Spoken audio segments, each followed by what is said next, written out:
బట్టతలతో బాధపడుతున్నారా? ఆధునితనమైన పద్ధతిలో hair transplantation చేయబడును. Face clinic, Hyderabad. నమస్తే రమ్మగారు. నమస్తే జయ. రమ్మగారు, ఏదైనా తమాషా కథ ఒకటి చెప్పుకుందామండి.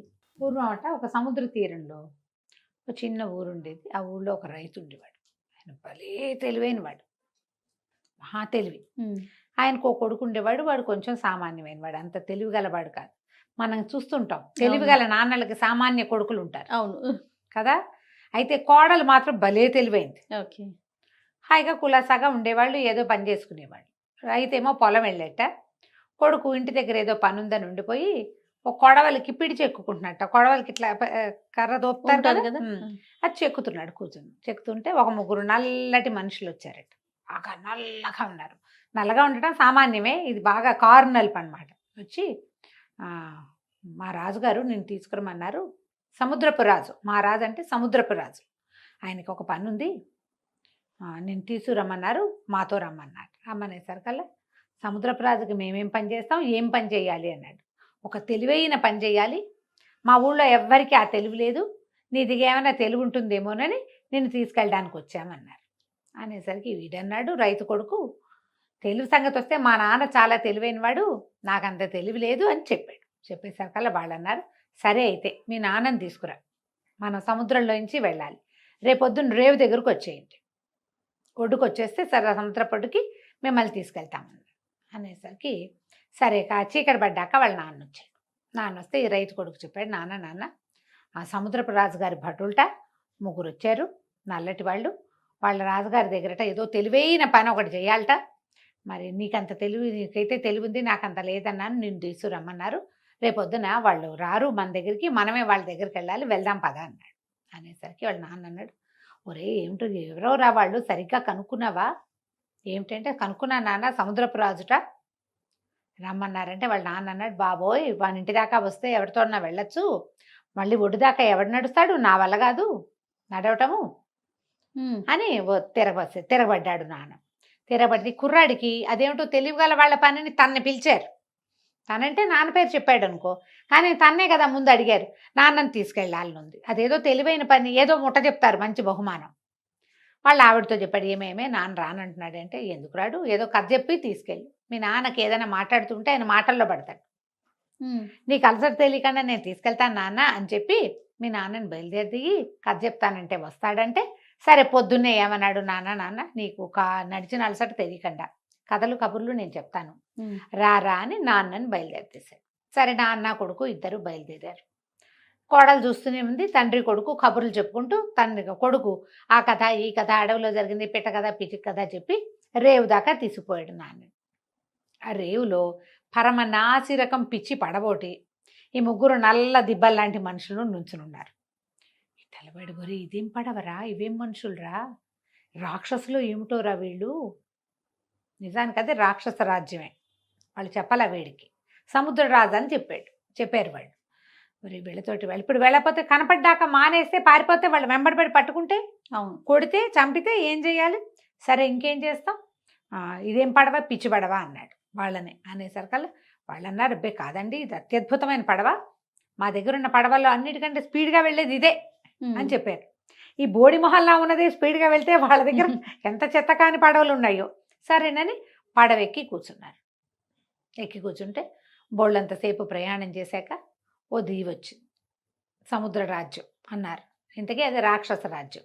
తీరా వీళ్ళు వెళ్ళేసరికల్లా అదంతా అడవి, అంతా బోడిగా మొక్క మోడు లేకుండా ఏడ్చి మొత్తుకున్నట్టుంది, వికామయంగా ఉంది. అది ఏమి బాగుండలా. మామూలుగా దీవులు అవి ఎట ఉంటే పచ్చగా నవనవలాడుతూ కళకళలాడుతూ దాని నిండా మనుషులు అలా ఎలాగో ఉండాలి, అవును, అట్లా లేదు. బోడిగా పుల్లా పొడక ఏమీ లేకుండా, చెట్లు లేవు, రాక్షసులు ఉన్నారు కానీ వాళ్ళందరినీ వీళ్ళ కంటపడితే వాళ్ళు అనుకున్న పని అవ్వదు కాబట్టి ఎవరిని చూపించాల వీళ్ళకి. కోట లోపలికి తీసుకుపోయారు. కోటల్లే ఉంది, కోటలోకి తీసుకెళ్ళాక రాజుగారు చూస్తే ఆయన ఇంకా భయంకరంగా, ఇంకా నల్లగా, అక్కడ ఘోరాతి ఘోరంగా, మధ్యలో మాట్లాడుతున్నప్పుడు పక్క కూరలు కూడా కనపడుతున్నాయి వాడివి. ఏమన్నాడు, మా దగ్గర ఒక బ్రహ్మాండమైన పాత్ర ఉంది, దాన్ని ఏమనాలి, భాండం ఉంది, మా భాండం కింద మంట చేసి ఏదైనా వండుకోవాలనుకుంటున్నాము, ఆ మంట చేయటం మాకు రావటల్లా, మంట చేసి పెట్టండి, మిమ్మల్ని అందుకే తీసుకొచ్చాం, మనుషులకి మంటలు చేసే తెలివితే అట్లా ఉంటాయి కాబట్టి మిమ్మల్ని పిలిచామన్నారు అని చెప్పి భాండ దగ్గర తీసిపోండ్రా వెళ్ళి అన్నాడు.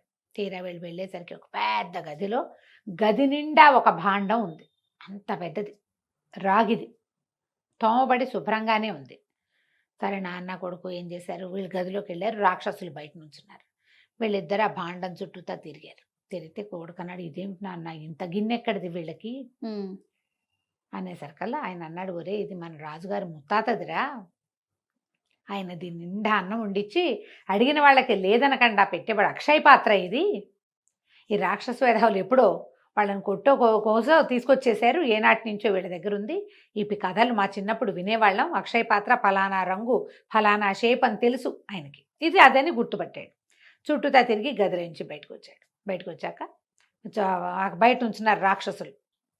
వాళ్ళు అన్నారు, వెలిగించావా మంట పెట్టావా అన్నారు. మంట ఏం పెడతాం, దేనితో పెడతాం, ఉఫ్ ఉఫ్ అని ఊస్తే మంట రాదు, రావి పుల్లలు, మర్రి పుల్లలు, తుమ్మ పుల్లలు అని చెప్పి 9 మొక్కల పేర్లు చెప్పాడు. జువ్వి, రావి, మర్రి, మేడి, పొన్న, తాటి, ఈ 9 రకాల పుల్లలు పట్టుకురండి, మంట క్షణాల్లో చేస్తాను అనేసరికి రాజుగారు అన్నాడు, ఏడిసినట్టుంది, మా దీవంతా బికామయంగా ఉంటుంది, ఇక్కడ మొక్క మూడు లేవు, పుల్లలు ఎక్కడి నుంచి దొరుకుతాయి మాకు అన్నాడు. పుల్లలు లేకపోతే మంట ఎక్కడి నుంచి వస్తుంది అన్నాడు రైతు. అనేసరికి మరి ఇప్పుడు ఎట్టా అన్నాడు, ఓ పని చేయండి, మీ ఊళ్ళో దొరకవు కానీ మా ఊళ్ళో బోల్డ్ అని దొరుకుతాయి, మా ఇంటికి ఎవరైనా పంపించండి, మా కోడలికి పేరు లిస్ట్ అంతా చెప్తే మొత్తం లిస్టు పుల్లలని ఇచ్చేస్తుంది, మంట పెట్టి వెళ్ళిపోతామన్నాడు. అని చెప్పి ఏమన్నాడు, మీరు ఇట్లా పని వాళ్ళని పంపిస్తే మా కోడలు ఇవ్వదు, వాళ్ళు దానికి నమ్మకం కుదరదు, మీ అబ్బాయిలిద్దరిని పంపించండి, మీకు కుమారులు ఉన్నారంటే 2 కుమారులు ఉన్నారు, 2 కుమారులని పని వాళ్ళ చేతికి ఇచ్చి పంపండి, వీళ్ళు వెళ్ళి అడుగుతారు, అడిగితే మా కోడలు పుల్లలు ఇస్తుంది, పుల్లలు తీసుకొస్తే వెలిగించి వెళ్ళిపోతామన్నారు. అనేసి సరేనని ఈయనేం చేశాడు, 2 రాక్షస పిల్లలు ఉన్నారు ఆయనకి, ఈ ముందు ఉన్నారుగా ముగ్గురు పని వాళ్ళు ముందు లాక్కెళ్ళారు కదా ఈ భటులు, ఆ 3 భటులతోటి ఈ 2 కుర్రాళ్ళని ఇచ్చి ఈ రైతు వాళ్ళ ఇంటికి వెళ్ళి వాళ్ళ కోడల్ని అడిగి రమ్మని చెప్పారు.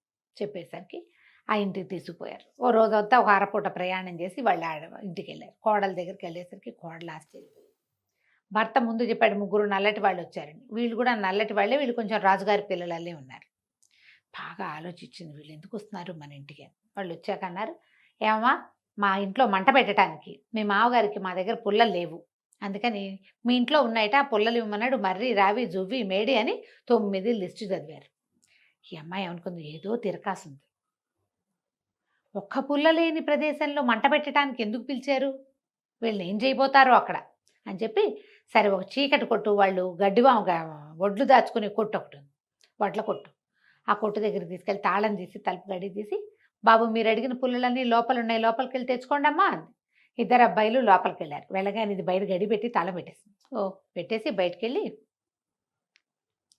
మా వాళ్ళు వస్తే కానీ అవి రావు, మీ అబ్బాయిలు 2 మా దగ్గర ఉంటారు, మా వాళ్ళని వచ్చి తీసుకెళ్ళమను, అందాక మీ వాళ్ళని నేను పంపను.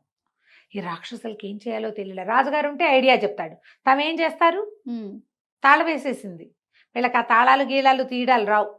3 పొలోమని పోయారు. మళ్ళీ పోయేసరికల్లా రాజుగారి దగ్గరికి వెళ్ళి, ఆవిడ ససేమిరా పిల్లల్ని బదలనందండి, వీళ్ళు వస్తేనే కానీ వాళ్ళని వదిలిపెట్టనంటోంది అనేసరికి ఆయనకి ఏం చేయాలో తెలియలేదు.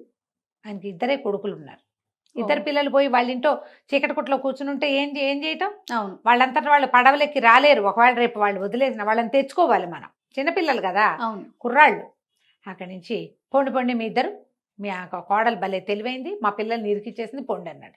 అనేసరికల్ రైతు అన్నాడు తాపిగా కాళ్ళు చాపుకుని కూర్చుంటూ, అబ్బే అటైట పోతామండి, మేము పని చేయడానికి వచ్చాము, ఏదో బహుమానం ముడుతుందని వచ్చాం, మీరు పని చేయించలేదు, బహుమానము లేదు, ఏదైనా ఒకటైనా అయితే కదా మేము వెళ్ళేది, అది ఏదైనా దయచేయించండి అప్పుడు మేము వెళ్తామన్నాడు. ఈయన ఏం చేయాలో తెలియలే, ఇప్పుడు వెలిగించాలి, ఆ పని ఏమిటి వాళ్ళది, అది వెలిగించడానికి. అక్కడ పుల్లా పుడక ఏమీ లేవు వాళ్ళ దగ్గర, పుల్లల కోసం పంపిస్తే పిల్లలు అక్కడ సెటిల్ అయిపోయారు. అందుకని ఏం చేశాడు, ఇంత బంగారపు ముద్ద తీసుకొచ్చి చేతిలో పెట్టాడు, బహుమానం ఇచ్చేస్తున్నాను, మీరు ఇంటికి వెళ్ళి మా పిల్లల్ని పంపించండి.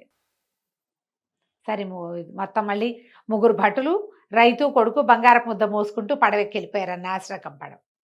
ఇంటికి వెళ్ళాక ఆ గది తాళం తీస్తే కుర్రాళ్ళు 2 బయటకు వచ్చారు. లోపల అసలు ఊపిరాడలేదు మాకు అనుకుంటూ వాళ్ళిద్దరిని పడవెక్కించి పంపించేశారు. ఇక మీ వాళ్ళు ఇంకా ఆ ఊళ్ళోకి రాలేరనమాట, ఇంకా రారు. వీళ్ళు 3 హాయిగా బంగారం ముద్ద పెట్టుకుని మరి కాస్త పొలం కొనుక్కుని సంతోషంగా హాయిగా ఉన్నారు. కథ కంచికి మన ఇంటికి. చిన్న కథ చాలా బాగుంది. నమస్తే. నమస్తే జయ. సుమన్ టీవీలో మీ పర్సనల్ అండ్ బిజినెస్ ప్రమోషన్స్ కోసం కింది నెంబర్కి కాంటాక్ట్ చేయండి.